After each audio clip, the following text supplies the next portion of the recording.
अस्सलामुअलैकुम सामीन। 5 सफ़र मुज़फ़्फ़र और 31 जुलाई है। ख़बर का उन्वान है, मालीगांव ब्लास्ट केस मामले में 17 साल बाद फ़ैसला आ गया है। 7 मुलज़िमों को बरी कर दिया गया है। महाराष्ट्र मालेगांव बम धमाका मामले में NIA अदालत ने सभी 7 मुलज़िमों को बरी कर दिया है। लगभग 17 साल पहले मालेगांव में हुए बम धमाके में 6 लोगों की मौत हो गई थी और 100 से ज़्यादा ज़ख्मी हुए थे। बीजेपी लीडर साध्वी प्रज्ञा और लेफ्टिनेंट कर्नल श्रीकांत पुरोहित इस मामले में सबसे ज़्यादा सुर्खियों में मुलज़िम के तौर पर रहे थे। साध्वी प्रज्ञा भोपाल से बीजेपी की MP भी रह चुकी है। 29 सितंबर 2008 को महाराष्ट्र के मालेगांव में एक मस्जिद के पास खड़ी मोटरसाइकिल में रखे बमों में ये धमाका हुआ था। मुकदमे के दौरान सरकारी फरीक ने 323 गवाहों से पूछताछ की, जिनमें से 37 अपने बयान से बाद में मुकर गए थे, फिर गए थे। बाद में इस मामले की जांच की जिम्मेदारी NIA को सौंप दी गई थी। इस मामले में lieutenant colonel Prasad Purohit, BJP leader Pragya Thakur, major Ramesh, उपाध्यक्ष अजय साहिरकार, सुधाकर द्विवेदी, सुधाकर चतुर्वेदी और समीर कुलकर्णी के खिलाफ गैर कानूनी सरगर्मियों रोकथाम UAPA कानून के तहत मुकदमा दर्ज किया गया था। शुरू में इस मामले की जांच महाराष्ट्र ATS कर रहा था, लेकिन 2011 में इसकी जांच की जिम्मेदारी NIA को सौंप दी गई थी। फैसला सुनाते हुए फाजिल जज ने क्या कहा?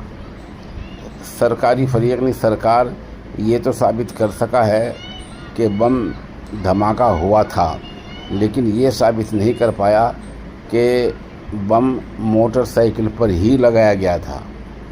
दावा किया गया था कि लेफ्टिनेंट कर्नल पुरोहित कश्मीर से RDX लेकर आए थे, लेकिन इसका कोई ठोस सबूत नहीं मिला।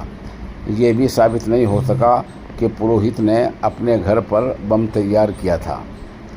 रमज़ान की वजह से उस वक्त इलाका बंद था और ये वाज़ेह नहीं हो सका कि मोटरसाइकिल वहाँ कैसे पहुँची। ऐसा कहा गया कि इंदौर, उज्जैन और नासिक जैसे मकामात पर साजिश रचने के लिए मीटिंग हुई थी, लेकिन ऐसी मीटिंगों का कोई काबिल एतमाद सबूत अदालत में पेश नहीं किया जा सका। अदालत ने यह भी पाया कि जांच अफसरान ने फ़ोन रिकॉर्डिंग की जांच के लिए इजाज़त नहीं ली थी। अभिमन्यु भारत मामले में पुरोहित, साहिरकार और उपाध्याय के बीच कुछ माली लेन देन हुआ है, लेकिन ये साबित नहीं हो सका कि ये माली लेन देन दहशतगर्दाना सरगर्मियों के लिए हुआ था क्या। बहरहाल सरकारी फरीक ने सरकार मुलज़िमों को साबित करने में काबिल एतमाद ठोस सबूत पेश नहीं कर सका। सभी सबूतों को ध्यान में रखते हुए अदालत ने माना कि मुलज़िमों को कसूरवार ठहराने के लिए कोई कानूनी बुनियाद नहीं है। ये एक गंभीर जुर्म तो है, लेकिन अदालत को फैसला सुनाने के लिए ठोस सबूत की ज़रूरत होती है, वो नहीं है। इसे तमाम मुलज़िमों को शुबह का फ़ायदा देते हुए बरी किया जाता है और इनको बेकसूर भी कहा। मालेगांव बम धमाका मामले में अदालत के फैसले के बाद महाराष्ट्र के वज़ीर-ए-आला देवेंद्र फडणवीस ने इस बयान पर तबसरा भी किया है।